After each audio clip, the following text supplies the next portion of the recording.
Welcome to the Performance Portfolio Podcast with Coop and Coop. With your hosts, Greg Cooper and Cooper Allen.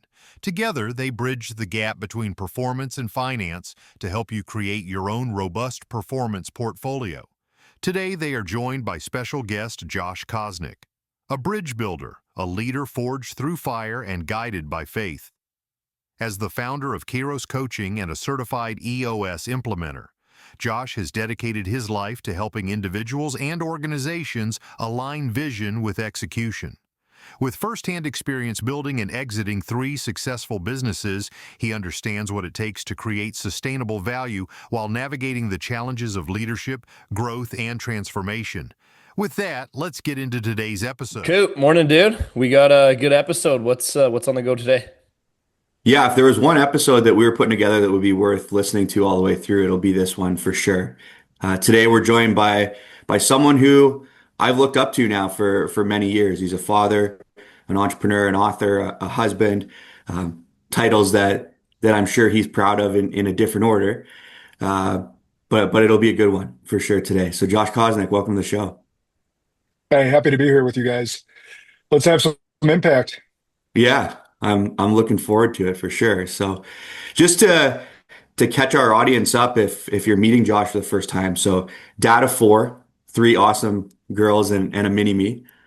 That's right. Husband to Jenna. You guys have been together 18 years now? Yeah, so I think 19 total, 17 and a half married. That's awesome. That's awesome. So yeah, huge family guy, Cubs fan, Bears fan, which some years is exciting, some years not so much.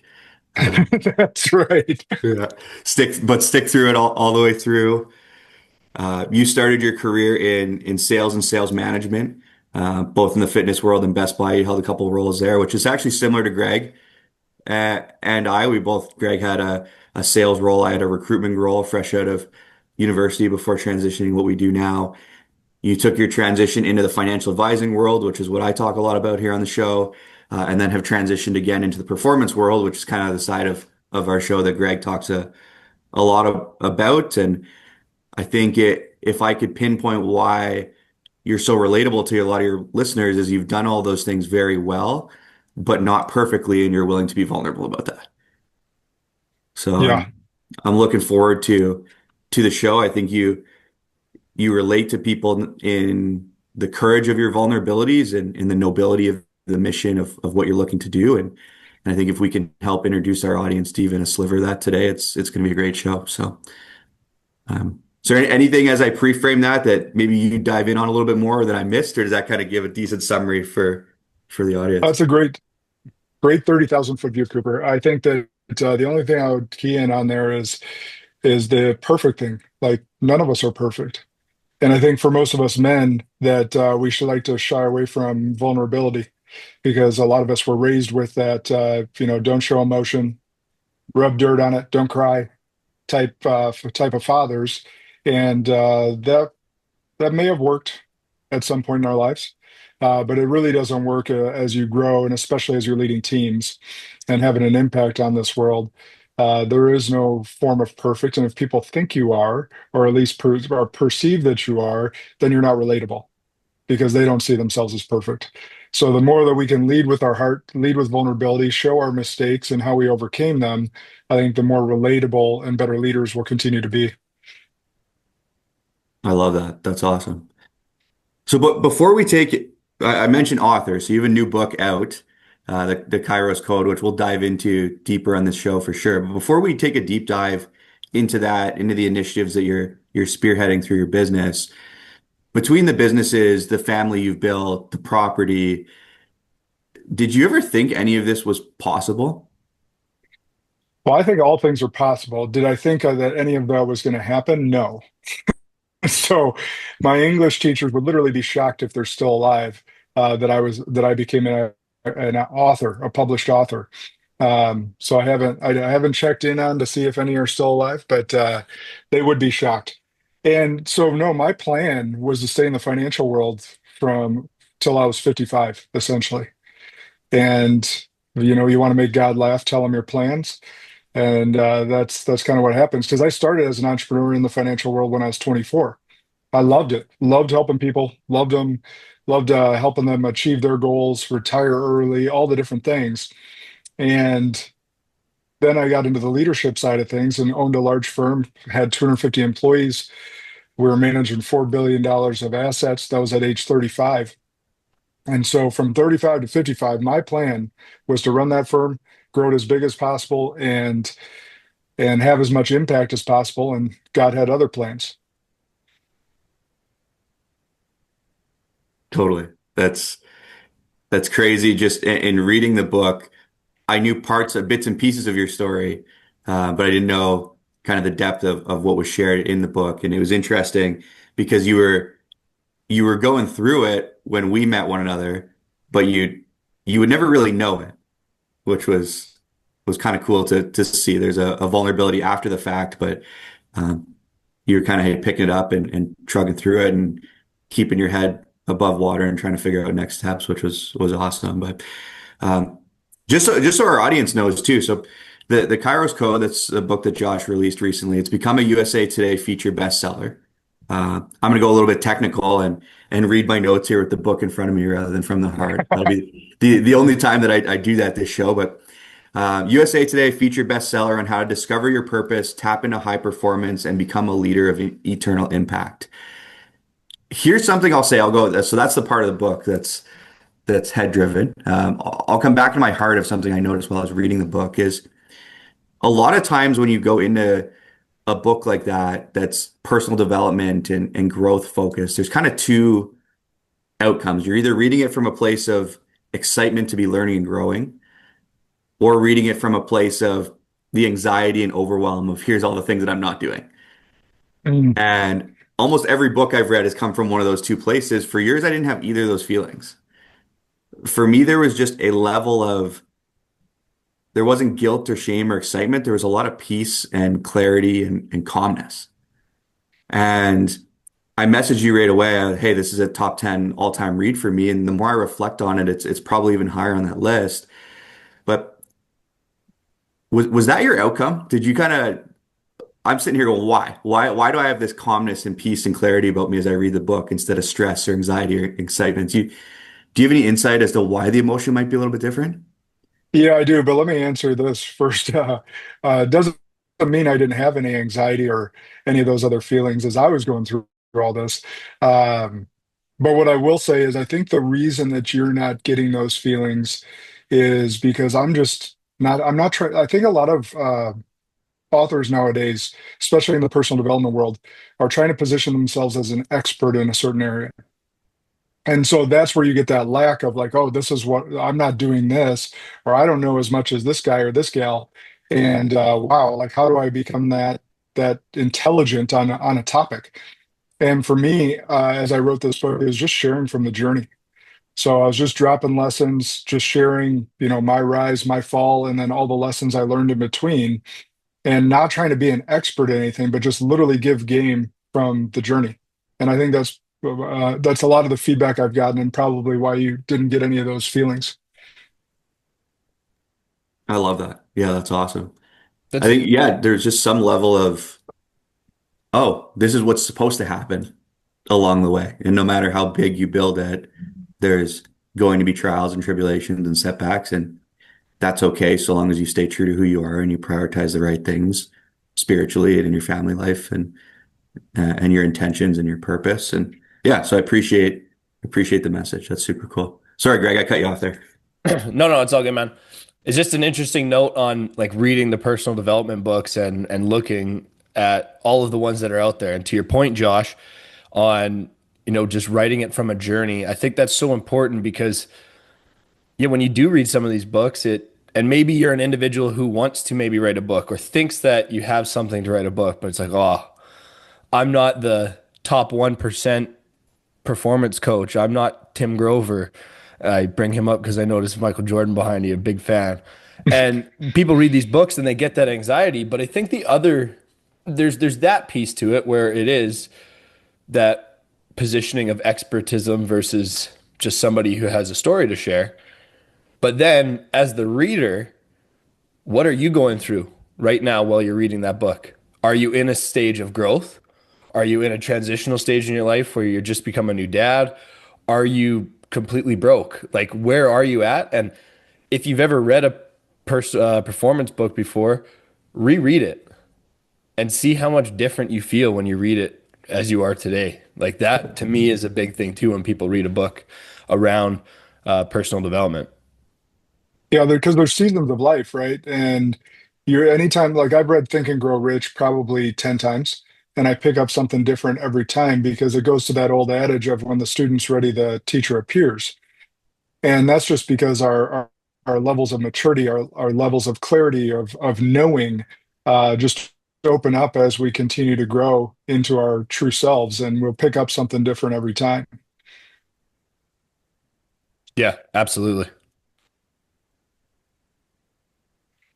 So on that note, Josh, what really compelled you to write that book? I know we touched on it briefly, but Yeah. for everybody who doesn't know you as well as Cooper. Yeah. So at 41, I alluded to God having different plans for me. And so that's 4 years ago. That was just as we're kind of getting through the COVID mess. And summer of 2021, my world was completely shocked by being terminated and forced exit from that company that I was telling you about. And it wasn't because I wasn't doing a good job. I was doing a great job. We were up 30% through COVID. Uh, and I had cancer on my team that decided to sue me to try to get ahead and publicly lambasted me. And at that time, we were talking a little political stuff before we hit record, but if we recall that time, that was the height of BLM riots. That was at the height of the DEI push in corporate America. And this person happened to be a different skin color than me and was, instead of leaning into becoming a more mature human, he saw his skin color as a way to get ahead. And he thought that if he could sue me for discrimination, that not only would he get some money in his pocket, that he would get what he wanted. And neither of those things end up coming true for him. But that was his reasoning in that time. And the Fortune 100 company that was over top of me in the firm that I owned decided to terminate me to get themselves out of the lawsuit and avoid any public backlash or whatever it may be, even though they knew it wasn't true. So that was like, betrayal on two sides. This was someone that I recruited and mentored and built into success that stabbed me in the back first. And then the company that I had loved my entire life decided to stick the second knife in my back at the same time. So there was a huge pit of despair for me in that time frame and really figuring out, I thought this was my purpose. I was living into my purpose and doing exactly what I was meant to do. And then all of a sudden that rug swept out from underneath you. And now you have a big reflection point, and I should say inflection point in your life. And what I mentioned in the book that I don't want people to miss, it's a really important quote, is don't let your inflection points pass you by without deep inspection. Because we're all, like Cooper mentioned earlier, like we're not getting through this life unscathed. Like some of us are going to experience losses like I did with the business. You may experience a loss of a child or a spouse or a parent that just rocks your world. Uh, we're all going to go through heavy loss. That's what this world is. And so it's how do we move through that fire and what lessons do we take? Because oftentimes God's purpose is packaged in pain. And it's not until you walk through that fire that you figure out what you were truly meant for or what the blessing at the very least is on the other side of that pain. And so when to give you a little picture, for 6 months, I'm in negotiations on my exit. And it was the hardest 6 months of my life. That being said, in hindsight, it's also the biggest blessing because not only did I get the opportunity to press pause, not that I wanted to, definitely didn't want to press pause. I'm a type A driven individual that wants to keep going. But that forced pause helped me go through the stages of grief that I was experiencing. And then once I got to acceptance, start dreaming about the future and what that might be. And so as I kept doing that, leaning into that, a lot of prayer and reflection with God, I really ended up in a place where I'm going to coach, I'm going to speak, I'm going to buy this land where I can host retreats. And through all that and through all the hard lessons that I learned, I started writing newsletters. and just started writing social media posts. And this is how Cooper got to know some of my story before the book even happened. Like, it was therapeutic for me to really just write about it, get it out there, show people they can get up even when they've been knocked down.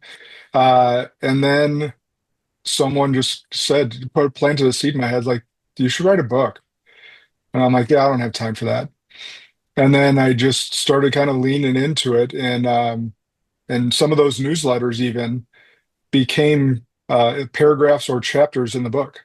So a lot of people, like you mentioned, Greg, earlier, like maybe want to write a book. Well, have you kept a journal in your life?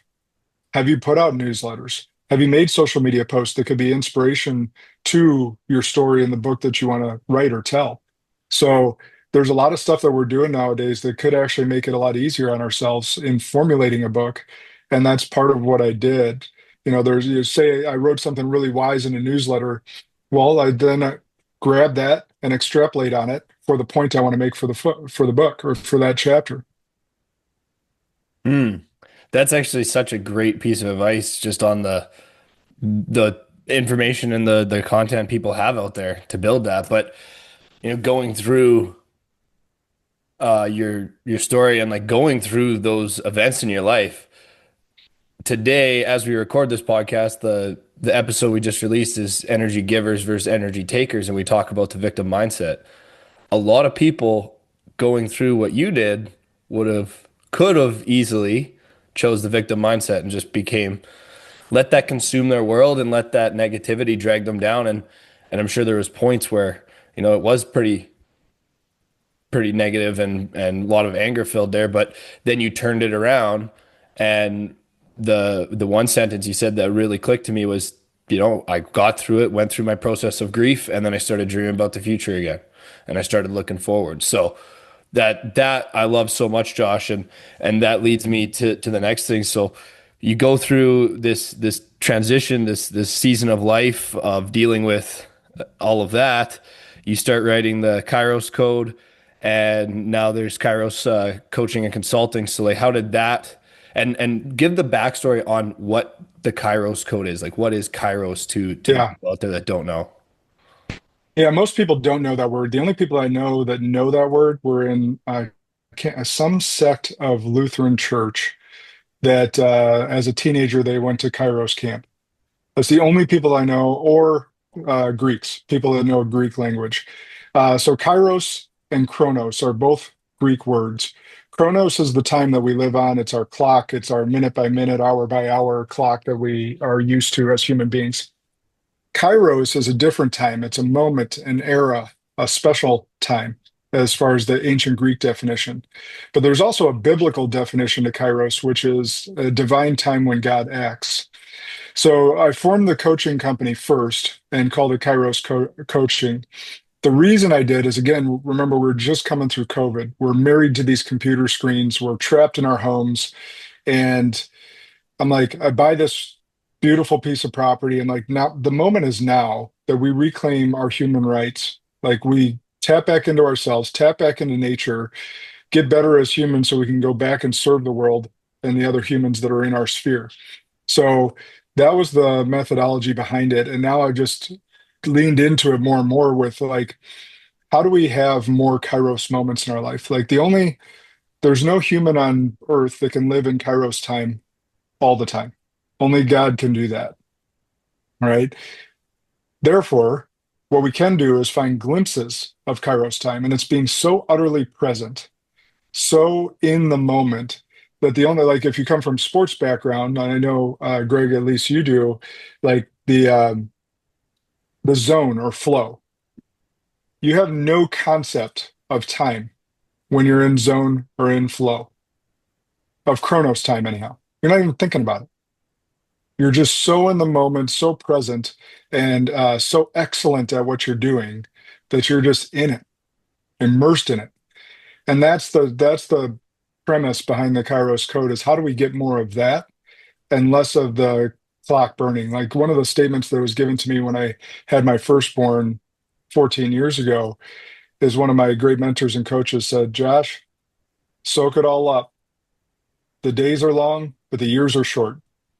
And now that she's 14, man, can I tell you that is the truth. Or even us sitting here today, October 30th. Like, wasn't it just January?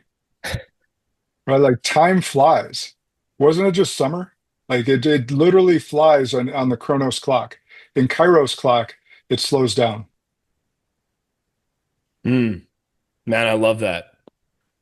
I love that concept and to really utilize time because it's either your biggest asset or your biggest liability, depending on how you and at times it's going to be both, right?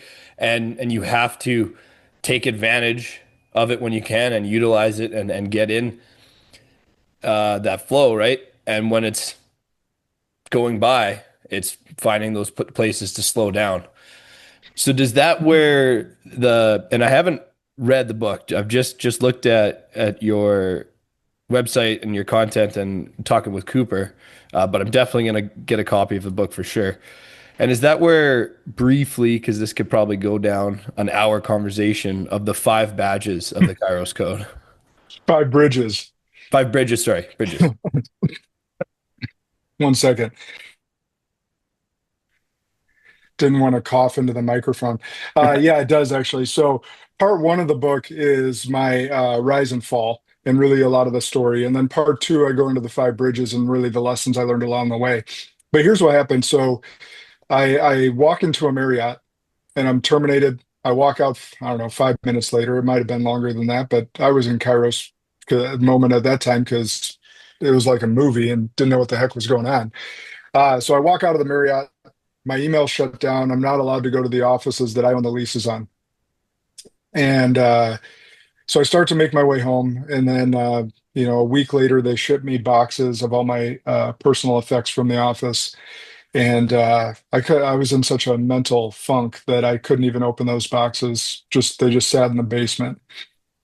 And when I got the courage to open the boxes, probably a month later, I started going through my stuff. A lot of books in there, but then there was accolades, trophies, accreditations, designations, stuff of that nature. All the stuff that made me feel credible or seem credible or successful, whatever.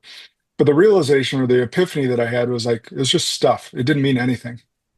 And if I died that day, that my wife would, of course, my kids might say that dad was successful or look at it with pride, but it was just going to collect dust on a shelf. Like we can't take any of this stuff with us when we die.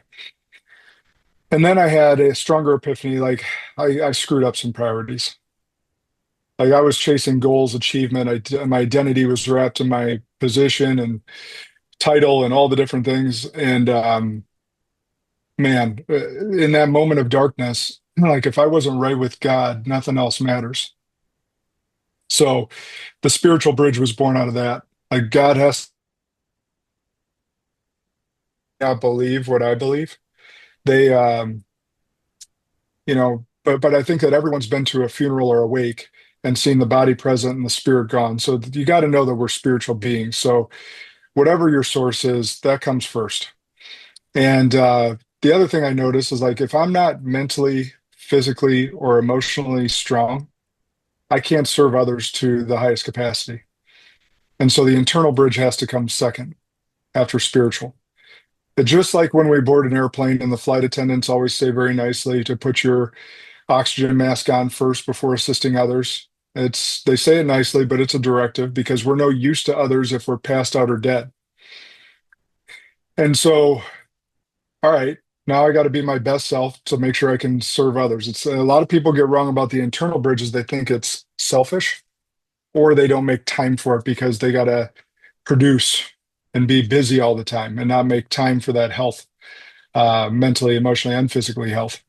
And then the third bridge, I can fully tell you sitting here today that if it weren't for my belief in God and my family still being by my side, I wouldn't be sitting before you today.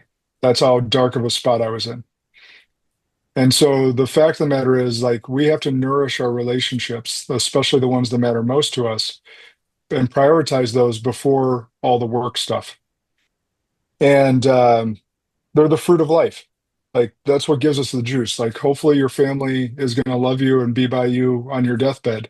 Your employees probably won't, no matter how much you care about them, because they have their own families to worry about. So if you don't nourish those relationships and don't feed those relationships and don't prioritize those relationships, they won't be by you. And so bridge number 3 is relationships. Now, bridge 4 is the one we all skip to, the one I skip to. And it's not entirely our fault. Society really breeds this into us as well. Like even from a young age, we're all asked the question, what do you want to be when you grow up? And then it's reinforced in high school with what are you going to go to university or college for? And then it's in college or university again, there's a what are you going to do with that degree? And it's always about the what and not the who. And so the more proper question to me is who do you want to be when you grow up? And how do you want to impact the world? And so if we reframe that instead of just chasing goals, accolades, money, cars, things, whatever it may be, we can live a much more fulfilled life. And now I always want to make the caveat here is like, I want you to be wildly successful. I want my businesses to be wildly successful. I just don't want you to screw up the priorities. And if we get the first 4 bridges right, then we get to bridge 5, which is legacy. And the 2 things people get wrong about legacy, and Cooper knows this because he's in the financial world, but we always think that it's 30 years from now, somewhere way down the road. Even though we're cognizant that we could die any day, we just don't think it's going to be us, and it's not going to be today. So that's, I'm going to die at an old age, right? Well, I've delivered death claims as young as 2 years old. So I know, and widows and widowers in their 30s, right? So it's that's one thing. The other thing is they think it's about things or money or real estate. And that's going to be the legacy that they leave behind.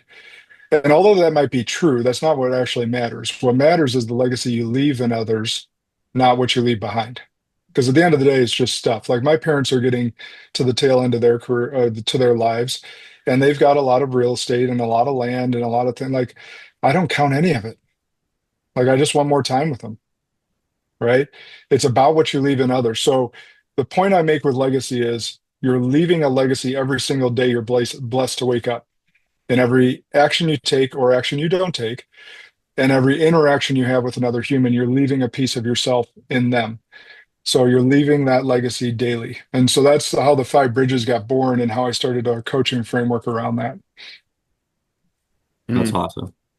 It gives so much perspective to me to the question I asked at the top of the call about the calmness and the peace and the purpose. Because when you bring on a guest, I think we're taught on Greg and I's side as the interviewer to be, how do we ask a question in a way that's going to give you the one soundbite for your social media that is on brand for who you are? And as I was listening to that answer, there wasn't one thing. There's not one brand of, like you said, you're not like a niche personal development coach that you need to get a message you're all about adversity or all about legacy or all about one specific thing. It's just a holistic, mature, wise perspective that I think if more people could listen to the whole and not be looking with TikTok brain at your content, right? Like the more we can, at an in-depth level, inspect the things that you're talking about and how they apply to our lives as entrepreneurs, as husbands, as fathers. It's that type of content to me that will start to make the world a better place. Yeah. Yeah, I mentioned this on my podcast as well as like TikTok is one of the worst things that's happened to our brains. Not that it's inherently evil or anything of that nature, but literally as content creators, like you have to hook someone within the first couple seconds, otherwise they move on.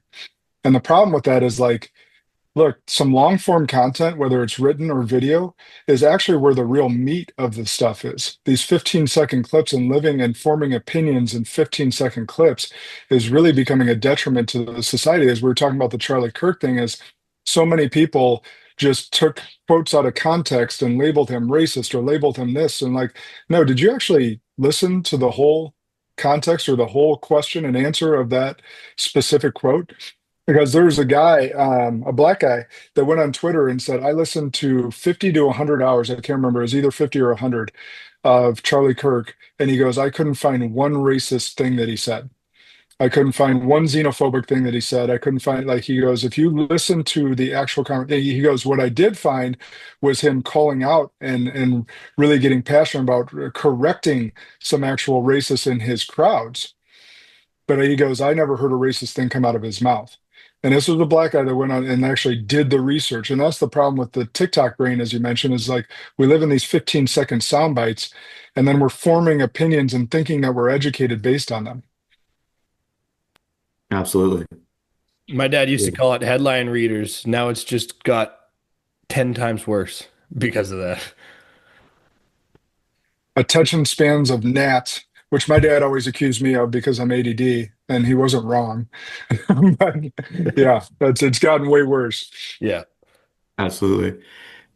One of the things that's interesting, I hope that our listeners aren't getting the perspective too, as you talk about your adversity, that, well, he only went through it because he was running a business with billions of dollars of assets. And oh, it must be nice to have those types of problems because he had it all figured out, type of thing. So can you shed maybe some light on some of the other adversities that you went through in your personal life as well? Because I was having a conversation with someone recently just about the fact that, hey, I've gone through stuff too, right? Other people go through, like, you're not the only one that's gone through stuff. And they Yeah. had the perspective that people around them didn't necessarily go through things because they didn't talk about them as much. So is there any kind of stuff you've gone through outside of the business that you'd be open to shedding some light on?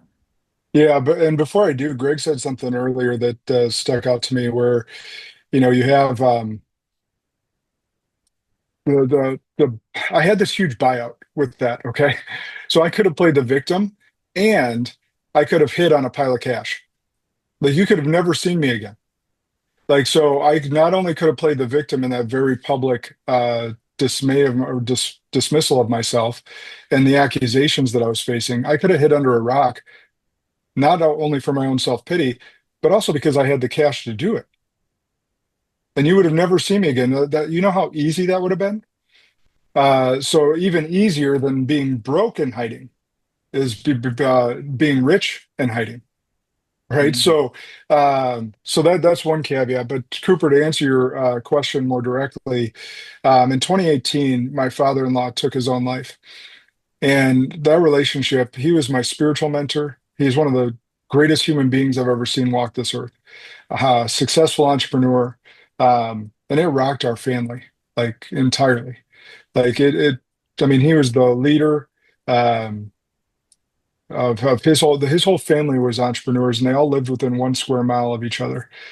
My wife is the only one in that family that moved away, and I moved her away. So I took that blame. But it's crazy. Like he led everyone. Everyone looked up to him, and yet he was battling demons and mental health issues. He had overcome cancer. I mean, just a tremendous person and tremendous fighter, but ended up losing that battle. And those are things that life doesn't prepare you for, right? Like that at some point your parents are going to die. You think it's going to be of old age. Um, that's not always the case. And there's one specific instance that was like a month and a half before his untimely passing. We were down there for Christmas, and um, I knew he was stressed out. I didn't know how bad it was, and this is like something I look back on with regret. Me being the business owner that I am and him being the business owner he was, and I saw he was struggling, and I'm used to coaching and mentoring, and us men are used, trying to solve problems for our family members, our spouses, each other. And we were in his laundry room and the door closed because he didn't want anyone else to hear what we were talking about. And he was telling me about this person that he had went into business with, who was around my age at the time, down in Texas. And this plan was to send him off into retirement. He was wholesaling semis, and it was a risky business, but he always did very well because he's just a great person and a great salesperson. But this second business they opened up was to be more even, steady revenue. It was a whole or leasing trailers, right? So steady revenue from leasing instead of the ups and downs of the wholesale market of the actual semis. But this person was, what we come to find out, was running a Ponzi scheme on him and robbing him and paying off his other debtors. And well, I'm sitting there the whole time in the laundry room, and we were in there for like 2 hours. I'm like, Tom, you got to inspect what you expect. You got to get down there, like all this different stuff. And I'm giving him business solutions And that's not at all what he was looking for. He was so mentally disturbed and struggling. He was using the business as the problem, but the problems were so internal that I just completely missed it. Right. And I don't blame myself in any by any means for his death or anything. But that's one situation like I look back on regret is I didn't see the forest through the trees there in that situation. And then a month and a half, I get the call, and the hardest conversation I've ever had, ever, and probably ever will have, was to tell my wife that her dad shot himself.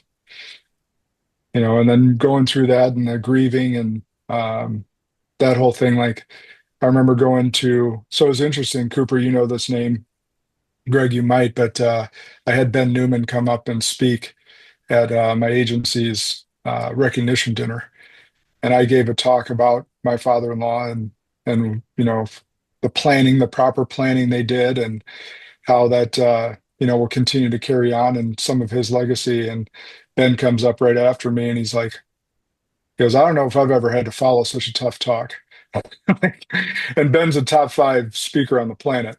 And though that was back in 2018, and it was just, there's these life instances that we're just going to get thrown these curveballs, and you don't know how to deal with it. And it's interesting, in those instances, your world stops, the rest of the world keeps moving.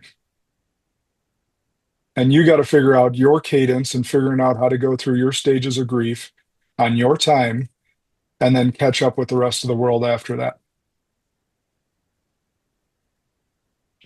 Absolutely. It's so powerful, and it brings me back to before I got into personal development and getting started in business, and not understanding that you almost go through phases of your life when you don't go through a ton of adversity where you try to create some of it. Like, oh, it's Yeah. that distant third cousin passed away that I've never talked to before, so I'm going to be upset about it and try to get into that victim mindset. But then you see, like, maybe not more money, more problems like we're used to hearing, but it's definitely different problems. And Mhm. and regardless of the financial aspect, we're all still human. Mm-hmm. So let's put ourselves in the shoes of someone who's listening who maybe isn't in the high performance world, isn't entrepreneurial. And I think your answer will still be impactful to someone who is already a high performer, because they're going to probably need to coach these people at points in their life. But say someone reads your book, they understand the 5 bridges. Uh, they start to understand, wow, Josh went through adversity. People at that level go through it as well. And they're just confused as to where to start.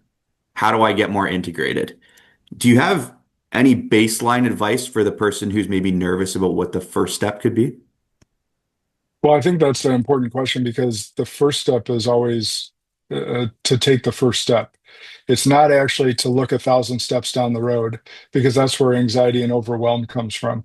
You're like, no, what's my next right step? And that's the first mental switch you gotta make. But to that person, I'll tell you about when I was 22 years old, 21, 22, and dropped out of college. Like I went to college, or you guys call it university, to play football. I didn't go to college to go to college, which was the wrong intent. I get that, but I wanted to continue playing football. I was undiagnosed ADD. It wasn't until I started studying for my investment exams that I figured out how ADD I was and why traditional schooling didn't really sit well with me. But my dad handed me a book, Who Moved My Cheese? I think the author is Spencer Johnson. It's a really short, motivational book. And I would also throw in another one, Rhinoceros Success by Scott Alexander. Short parables, short stories that have a deep meaning. And then I picked up Think and Grow Rich. Oh, yeah, there you go. Did I get the title right, Greg? Or Yeah. I'm sorry, the author? Yeah, Spencer Johnson. Spencer Johnson. Yeah. Yeah. Yeah. So those were like the first 3 books I read. Think and Grow Rich, I couldn't put down. And now keep in mind, I'm a student that didn't read any book my teachers assigned me. But now, because I was reading because it was my choice, I started to find some motivation. I started to find some clarity on who I wanted to be. And now I've read over 1,000 personal development leadership books. I found authors that I fall in love with, like John Maxwell, John Gordon are two of my favorites, Patrick Lencioni. Now, two things that Lencioni and Gordon have in common is they write in parables. So they tell great stories based on a real story, but they tell it in story form, use different names, and they're short but really meaningful. So I think books like that can get someone started in really thinking about life. And now I read more purposefully. Whereas, like, if I want to get great at marketing for the quarter one, I'm going to read at least three great marketing books. I have a good buddy who, on his personal development plan, he got feedback that he needs to be more emotionally intelligent. So literally for a year, all he studied was emotional intelligence because he's one of the most wicked IQ people on the planet. Like, he's super smart. He can build a spreadsheet for anything and everyone. Um, but he was in a leadership role and he needed to increase his emotional intelligence. So he just studied that for a year and started putting into practice what he was learning. So for the first step is to start just diving into some books that can elevate you as a person and help you think differently. Like, words can change worlds. Like, we've seen this with some of the greatest speeches of all time. Like, they literally change paradigms and worlds. And so how about you let great words from wise people change your world just a little bit? Yeah, that's awesome. And it's cool to hear the parity between your answer there compared to reading the book of, hey, how do we establish a foundation and a next step versus after reading the book for the first time versus how do we then go back 3, 6, 9, 12 months from now and reread the book and see what you can implement one step at a time. Because that's one of the biggest things I know for me personally that has held me back in the past on my growth journey is thinking that it's got to be all or nothing. It's if I'm not doing 75 hard, then what's the point of being in the gym? That Yeah. type of mindset. And I think that's one of the things that holds people back is the lack of understanding of the importance of one step. Yeah. And then being disciplined and consistent, right? Like, that's consistency. So here's the 1,000 hour rule is like, if you can spend 1,000 hours essentially doing a certain thing or studying a certain thing, you can become an expert in a short period of time. Well, that breaks down to about 18 minutes a day. So it like who can't find 18 minutes in their day to become an expert on something, right? So those are some great principles to just think about and start with, Mhm. and then see where it takes you. Well, and that's one thing I think people, to your point, Josh, and you, Cooper, day one or one day, and too many people are stuck in that one day. Oh, one day I'll get it. One day I'll have enough money. One day I'll lose that 30 pounds. One day I'll stop drinking. One day I'll XYZ, XYZ. And it goes on and on. And this isn't a plug for myself, for Josh, for anybody who's a coach. But if we look, and again, right behind Josh is Michael Jordan, 23. Michael Jordan hired a guy who wasn't a basketball player to coach him, to be his trainer. And he credits Tim Grover to his masterclass, his mastery of basketball. A guy who didn't play basketball at the same level as him. The best people in Dude, the I get world have coaches because it's hard to keep yourself accountable. It's hard to keep yourself consistent. Life is not a solo sport, and to do it alone is a difficult game. 100%. Yeah, I was just going to chime in there, Greg, because I just heard this amazing Michael Jordan story that I haven't heard before. Now, I grew up a Bulls fan. I know about every Michael Jordan story, and I didn't know this one. So his rookie year in the mid 80s, the Bulls were a terrible team. That's how they had the third pick, and Michael Jordan ended up on that team. His rookie year, they were on the road, and he went and knocked on some of the veterans' door of their hotel room. And when they opened the door, he saw like things he had never seen before. Think about girls, drugs, all the different things. Like, his eyes just went bug-eyed because from a small town in North Carolina, like, he had never experienced or seen any of the stuff that was going on in that room. They invited him in, and he chose to leave. And that choice, he credits with saying, like, you wouldn't know Michael Jordan today had I stepped in that room. Had he made that one choice to just give in to the peer pressure of what his veteran teammates were doing, you may not know Michael Jordan today. And so sometimes making that just one right choice, taking that one next step, can lead you to a life of greatness, Mm. like Michael Jordan. Now, there's a whole lot of discipline, consistency, getting the right coach and seeking the right mentors in your life that go along with that. But also making that first right choice to not give in to the world's desires or the world's fun or pleasuredom that's going to take you off track from who you were meant to be. Mm. Yeah, that's incredible. Yeah, I don't think I heard that story either, but yeah, one small step is all it takes. Love it. Absolutely. Josh, this has been awesome. There's been so many sound bites. I think if people go back and listen to this, you've provided so many different points of reflection for people, different points of hopefully clarity for them. At the bare minimum, you should be taking notes on this one. It's one that I know if I was listening in the car, I'd be listening back with a notepad in front of me just to get an ounce of what you've provided to us today. So I greatly appreciate it. How can people get more of this? How can people keep in touch with you? Yeah, thanks for asking. I put out a lot of free content, as Cooper's referenced with my social media. It's at Josh Kosnick. And then joshkosnick.com is the website, and there's free newsletter that you can get a part of. And then the one thing that I'll give to you guys as a takeaway is, Cooper, you saw it in the book, but right on my website, you can take the free LQ assessment. And this assessment we built so you can actually see where you are on the 5 bridges. And if you answer honestly, it'll give you an honest score, right? Just like any personality assessment you ever take. Like, you got to answer it honestly, otherwise you're going to get some bullshit back. So if you take that, it'll give you a total score, and then it'll break down each of your bridges and give you individual scores for each bridge. And now you have some great feedback and analysis to tell you, okay, these are the areas I need to work on in my life. And then the reason we made it free is because we want people to make it or take it more, like, at least once a year. So, like, if you go to work on, say, the spiritual bridge or the internal bridge, great. 90 days later, 6 months later, a year later, take it again and see how much you've closed that gap. That's Fantastic. awesome. I love that. Greg, what are your thoughts on that before we wrap? Matt, Josh, there's so many pieces of wisdom that I pulled out of this conversation. I know our listeners are gonna really connect with it and reach out, and everybody should go grab a copy of this book. I'm gonna order one as soon as we get off here. Thanks so much for giving us your time. Like we were talking about in the podcast, it's a valuable resource, and I'm glad we got to share this time with you. Yeah, it's been a pleasure, guys. Thanks for having me. Absolutely.